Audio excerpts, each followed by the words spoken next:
Hello everyone.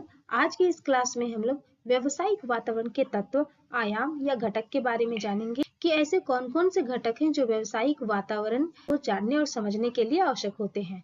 तो चलिए यह क्लास शुरू करते हैं। व्यवसायिक वातावरण के तत्व, आयाम या घटक। व्यवसायिक वातावरण के तत्व या आयाम या घटक से मिलकर ही व्यवसायिक वातावरण का निर्माण हुआ है।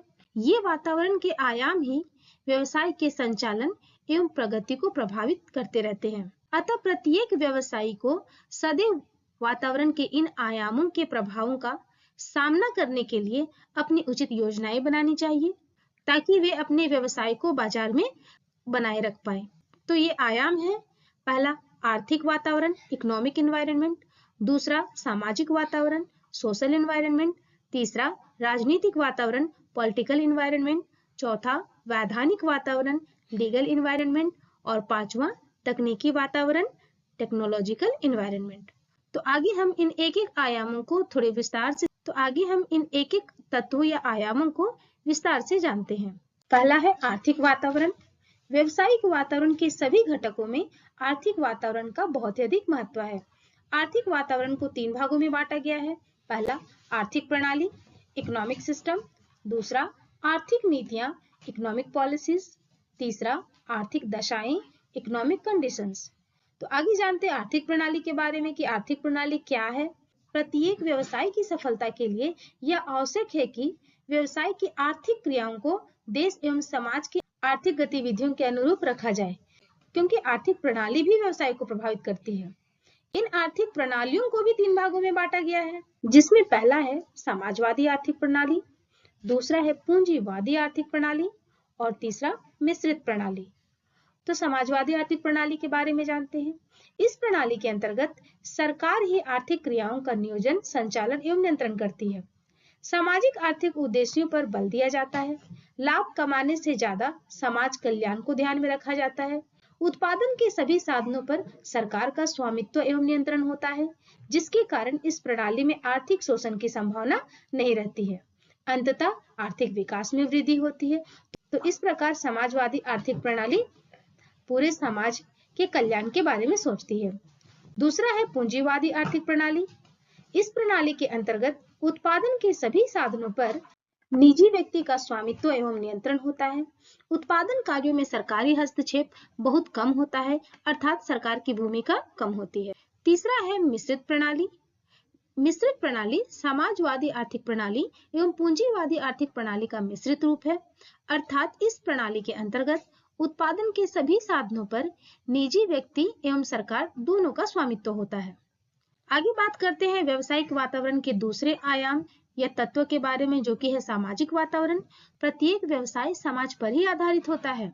समाज के लोगों की आवश्यकता अनुसार ही किसी वस्तु या सेवा का निर्माण किया जाता है। इसके अंतर्गत ग्राहक संतुष्टि ही सफल व्यवसाय की आधारशिला होती है।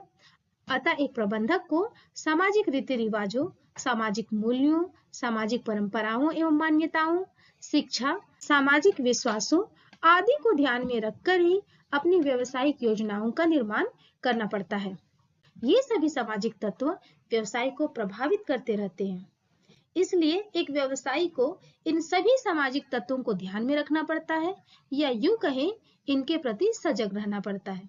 तो इस तरह सामाजिक वातावरण जो है वो व्यवसायिक वातावरण के निर्धारित तत्व होते हैं। ये व्यवसायिक वातावरण के घटक के रूप में कार्य करते हैं। व्यवसायिक वातावरण का तीसरा घटक के रूप में जानते हैं राजनीतिक वातावरण के बारे में। राजनीतिक वातावरण व्यवसाय को राजनीतिक वातावरण भी प्रभावित करती है। राजनीतिक वातावरण के अंतर्गत सरकार का रूप, अर्थात साम्यवादी सरकार है या पूंजीवादी सरकार है या मिश्रित सरकार है, ये रूप भी व्यवसायिक क्रियाओं को प्रभावित करते हैं। जैसे साम्यवादी सरकार उत्पादन के साधनों पर पूर्ण नियंत्रण रखकर आर्थिक विकास में वृद्धि करती है। सरकार का व्यवसाय में अधिक हस्तक्षेप होता है। और यदि पूंजीवादी सरकार है तो वह लाभ कमाने पर अधिक और आर्थिक विकास पर कम ध्यान देती है, और सरकार का व्यवसाय में हस्तक्षेप भी कम होता है। लेकिन मिश्रित सरकार ग्राहक, व्यवसाय एवं राजनीति सभी को एक अलग ही रूप प्रदान करती है। यह निजी और सरकार दोनों का संतुलित हस्तक्षेप रहता है। सभी व्यवसायी को विद्यमान सरकार के अनुसार ही अपनी व्यावसायिक क्रियाओं को करना पड़ता है। इस तरह जब सरकार स्थायी होती है तो शांति के वातावरण में व्यापार का विकास होता है, और जब सरकार अस्थायी होती है तो राजनीतिक उथल पुथल में व्यापार का विकास संभव नहीं होता है। अतः प्रबंधकों को राजनीतिक वातावरण को ध्यान में रखकर ही अपने कार्यों को करना पड़ता है। चौथा तत्व या आयाम है वैधानिक वातावरण। प्रत्येक प्रबंधकों को देश में प्रचलित कानून का पालन करते हुए ही कार्य करना पड़ता है। वैधानिक वातावरण के अंतर्गत औद्योगिक अधिनियम, कंपनी अधिनियम, साझेदारी अधिनियम, कारखाना अधिनियम, कर्मचारी क्षतिपूर्ति अधिनियम, श्रम प्रबंध अधिनियम, लाइसेंसिंग नीति आदि शामिल होते हैं। इन्हीं वैधानिक नियमों का पालन करते हुए प्रत्येक प्रबंधकों को अपने प्रबंधकीय कार्य करने पड़ते हैं। इसलिए प्रबंधकों को इन वैधानिक नियमों को जानना आवश्यक हो जाता है। पांचवा है तकनीकी वातावरण। तकनीकी वातावरण के अंतर्गत उत्पादन के सभी नवीन तकनीकों एवं आविष्कारों को शामिल किया जाता है। इन्हीं तकनीकों का प्रयोग करके ही उत्पादन के नए नए तरीके एवं विधियों का निर्माण किया जाता है। इन तकनीकों के आविष्कार ने उत्पादन की परंपरागत विधियों की जगह लेकर नई नई उत्पादन विधियों का निर्माण किया, और नई उत्पादन विधियों द्वारा न्यूनतम लागत पर अधिकतम उत्पादन किया जाने लगा। तकनीकी वातावरण के अंतर्गत स्वचालित मशीनें, कंप्यूटर, टेलीविजन, मशीनों एवं यंत्रों को शामिल किया जाता है। इन सभी तकनीकों की जानकारी एक प्रबंधक के लिए आवश्यक होती है, तभी प्रबंधक इसका लाभ उठाकर व्यवसाय को बाजार में टिकाए रख सकता है और अपने प्रतियोगियों का आसानी से सामना करके आगे बढ़ सकता है। तो इस प्रकार तकनीकी वातावरण भी व्यावसायिक वातावरण को जानने और समझने में मदद करती है। तो इस प्रकार आज के क्लास में हम लोगों ने व्यावसायिक वातावरण के तत्व, आयाम या घटकों के बारे में जाना। अगर आप लोगों को यह क्लास जरा सा भी इंफॉर्मेटिव लगा हो, पसंद आया हो, तो इसे जरूर लाइक करें, दूसरों को शेयर करें, और यदि चैनल पे नए हैं तो चैनल को जरूर सब्सक्राइब कर ले। Thank you for watching this video.